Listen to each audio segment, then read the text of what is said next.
Let's begin. Stage number 1, financial dependence.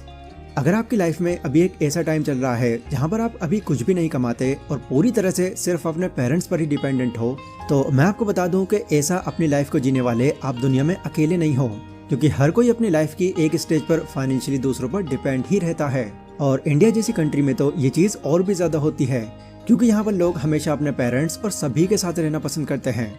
इस वजह से ये डिपेंडेंसी कहीं ना कहीं और भी ज्यादा हो जाती है। अब वैसे देखा जाए तो ये ज्यादातर डिपेंडेंसी तब तक रहती है जब तक आप अपने स्कूल या कॉलेज में होते हो, क्योंकि तब तक आपके पास कोई ऐसा सोर्स या फिर कोई ऐसा काम नहीं होता जहाँ से आपका खर्चा निकलता रहे। बट सिचुएशन आपके हाथों से तब छूटने लगती है जब कॉलेज पास आउट करने के बाद भी आपके पास कोई खास प्लान नहीं होता। इस चीज का आपको कोई आइडिया नहीं होता कि अब क्या करना है, जिससे मजबूरन आपको जो दूसरे लोग सजेस्ट करते हैं आपको उनके मुताबिक चलना पड़ता है, जिससे एट द एंड आपका फ्यूचर आपकी लापरवाही की वजह से एक अलग ही डायरेक्शन पकड़ लेता है।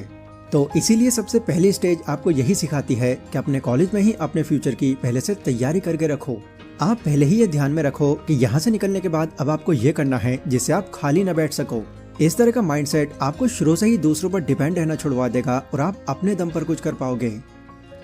Stage number 2, financial solvency. यहाँ पर अब आप दूसरों पर फाइनेंशियली डिपेंडेंट नहीं हो, क्योंकि अब आप इतना पैसा कमा रहे हो जिससे आप अपने खर्चे मैनेज कर सको।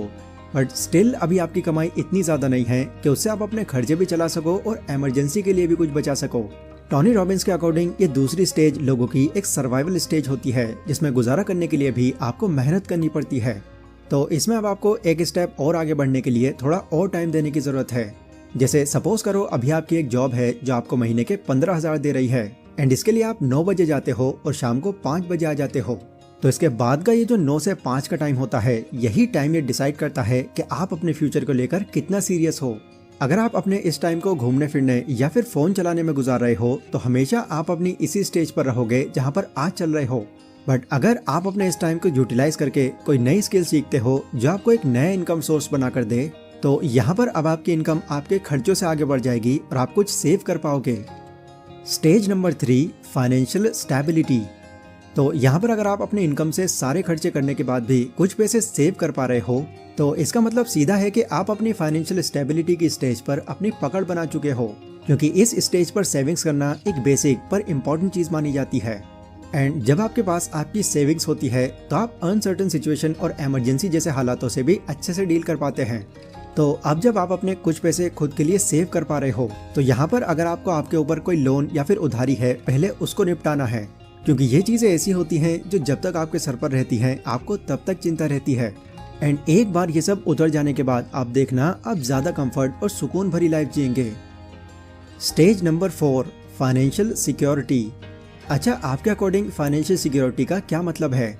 अगर आपका जवाब ये है कि हर महीने एक पर्टिकुलर अमाउंट रिसीव करना, तो स्टिल आप उन लोगों के जैसे ही हो जो हर महीने अपनी सैलरी का ही वेट करते हैं, क्योंकि फाइनेंशियल सिक्योरिटी का मतलब एक पर्टिकुलर सोर्स ऑफ इनकम से पैसे मिलना नहीं, बल्कि मल्टीपल एसेट्स का होना है। ऐसे एसेट्स जिससे आपके एक्सपेंसेस, इमरजेंसी और रिटायरमेंट की जरूरतें इजीली मैनेज हो जाएं। वो लोग जो फाइनेंशियली सिक्योर होते हैं उनके सर पर किसी भी तरह का कोई कर्जा नहीं होता। एंड जब लोग इस स्टेज पर आते हैं तो उनके पास एटलीस्ट इतना पैसा होता है कि वो अपने पैसों को फ्यूचर नीड्स पर इन्वेस्ट करने के साथ साथ अपने डेली खर्चों को भी आराम से संभाल पाएं। इसलिए फाइनली जब आप इस स्टेज पर आ जाएं तो अब आपको अपने पैसों को इन्वेस्ट करके अपना फाइनेंशियल गोल क्रिएट कर देना शुरू कर देना चाहिए, क्योंकि ये स्टेज ऐसी है जहाँ कहीं ना कहीं आपको अपने हाथों में पैसे देखकर थोड़ा लालच आना शुरू हो जाता है, जिससे आप ये सोचकर फिर अपने लिए महंगी महंगी चीजें खरीदना शुरू कर देते हो कि लोग आपको नोटिस करें, वो देखें कि इस इंसान के पास कितना पैसा है या ये कितना ज्यादा अमीर है। बट अगर आप इस लालच में फंस गए तो आपको वापस से पहली स्टेज पर आने में ज्यादा टाइम नहीं लगेगा। इसलिए जो भी आपके पास एक्स्ट्रा अमाउंट है उसे अच्छी रिसर्च के साथ उसको किसी एसेट में इन्वेस्ट करना शुरू कर दो, क्योंकि अभी से अगर आप अपने पैसों को काम पर लगाना शुरू कर दोगे तो फिर यही पैसा आगे चलकर फिर आपके लिए काम करेगा। Stage number 5, financial reliability. जब आपके पास इन्वेस्टमेंट से पैसा आना शुरू हो जाता है तो यहाँ पर आकर कई लोगों का ये बहुत मन करता है कि यार बस अब मुझे मेहनत करने की कोई जरूरत नहीं है, जितना पैसा मुझे मेरी लाइफ को चलाने के लिए जरूरी है उतना तो पैसा मुझे यहाँ पर मेरी इन्वेस्टमेंट से ही मिल रहा है। बट यहाँ पर आकर इस तरह की सोच रखकर बैठ जाना आपकी एक बड़ी मिस्टेक हो सकती है, क्योंकि इससे आप अपने आप को एक कंफर्ट जोन में डाल लोगे, जहाँ ना तो आप कुछ नया सोच पाओगे और ना ही ट्राई कर पाओगे। इसलिए यहाँ पर आकर आपको खुद को और ग्रो कैसे किया जाए इसमें दिमाग लगाना चाहिए, ना कि सिर्फ घर बैठकर खाने में। Stage number 6, financial freedom. कई अलग अलग तरह की इन्वेस्टमेंट करने के बाद जब आप अपनी इनकम का अलग अलग सोर्स बना लेते हो तो आप फाइनली फाइनेंशियल फ्रीडम अचीव कर लेते हो। अब आपके पास इतना पैसा आ रहा है कि अगर आप अपने किसी पुराने काम को छोड़कर कुछ नया भी ट्राई करते हो तो भी आपको इसे इम्प्लीमेंट करने में कोई दिक्कत नहीं आने वाली।